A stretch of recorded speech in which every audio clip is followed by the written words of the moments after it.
அன்புள்ளம் கொண்ட கும்பராசி அன்பர்களே, கும்பராசி அன்பர்களுக்கு ஆகஸ்ட் 11 17 வரைக்கும் எப்படி இருக்குன்னு பார்க்க போகிறோம். அதாவது தமிழில் சொன்னோம்னா ஆடி மாதம் 26 ஆவணி மாதம் 1 வரைக்கும் இருக்கக்கூடிய இந்த வாரத்துக்கு கும்பராசி அன்பர்களுக்கு எப்படி இருக்குன்னு பார்க்க போகிறோம். கும்பராசியை பொறுத்தளவில் உங்களுக்கு இந்த திங்கள் செவ்வாய் இந்த 2 நாட்களும் உங்களுக்கு ஜென்மத்திலேயே ராகுவும் சந்திரனும் இருக்குது. இது உங்களுக்கு திடீர்னு ஒரு புதிய உற்சாகத்தை தரும். வாழ்க்கையில் எல்லாத்தையும் சாதிக்க முடியும் அப்படின்ற ஒரு பெரிய நம்பிக்கையை தரும். இவ்வளோ நாளாக இருந்ததுக்கு இதுக்கு முன்னால் போன வார கடைசியில் செலவினங்கள் ஆகிருக்கும், அதெல்லாம் ஈடுகட்டுற மாதிரி இருக்கும். ஆனாலும் எல்லா காரியங்களையும் கொஞ்சம் சோம்பேறித்தனமாக இருக்கும். கொஞ்சம் அப்புறம் பார்த்துக்கலாம் தள்ளி போடுற மனோபாவமும் இருக்கும். அதாவது எதிர்காலத்தை பற்றிய நம்பிக்கைன்றது வேறு, நம்ம எழுந்து வேலை பார்க்குறதுங்கிறது வேறு. எதிர்காலத்தை பற்றின நம்பிக்கை ரொம்ப ரொம்ப பிரகாசமாக இருக்கும். ஆனால் நம்ம எழுந்து இப்போ செய்ய வேண்டிய பணிகளை செய்கிறதுக்கு கொஞ்சம் சோம்பேறித்தனமாக இருக்கும்.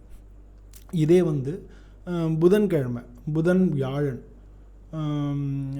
வியாழன்லாம் பார்த்திங்கன்னா உங்களுக்கு நல்ல பொருளாதார ரீதியாக உயர்வாக இருக்கும்.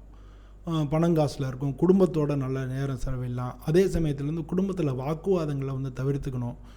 குடும்ப சம்பந்தமான விஷயங்களில் தடைகள் ஏற்படலாம். குடும்பத்தில் அனாவசியமான வாக்குவாதங்களை தவிர்த்துக்கிட்டிங்கன்னா ரொம்ப ரொம்ப நல்லது. அதுக்கப்புறம் வியாழன் மத்தியானத்துலேருந்து பார்த்திங்கன்னா உங்களுக்கு எகெயின் நல்லாயிருக்கு. வியாழன் மத்தியானத்துலேருந்து உங்களுக்கு எகெயின் எல்லா விதத்துலேயும் உயர்வாகவே இருக்குது. கொஞ்சம் உடல்நிலை கோளாறுகள்லாம், மனக்குழப்பங்கள், அப்படி பண்ணலாமா இப்படி பண்ணலாமா, எதை எப்படி பண்ணணும்னு தெரியாத மாதிரி கண்கட்டின மாதிரி ஒரு பிரச்சனை இருக்கும். அதுவும் வெள்ளிக்கிழமை ஈவினிங் சரியாக போயிடும். பொதுவாக இந்த வாரத்தை பொறுத்தளவில் உங்களுக்கு ஒரு சாதாரணமான வாரமாக இருக்குது. பெரிய ஆபத்துகள் ஒன்றும் இல்லை, சந்திராஷ்டமம் எதுவும் இல்லை.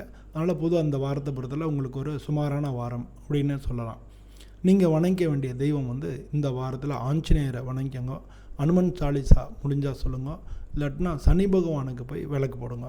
இதுவே உங்களுக்கு நல்ல பரிகாரமாக இருக்கும். நன்றி, வணக்கம்.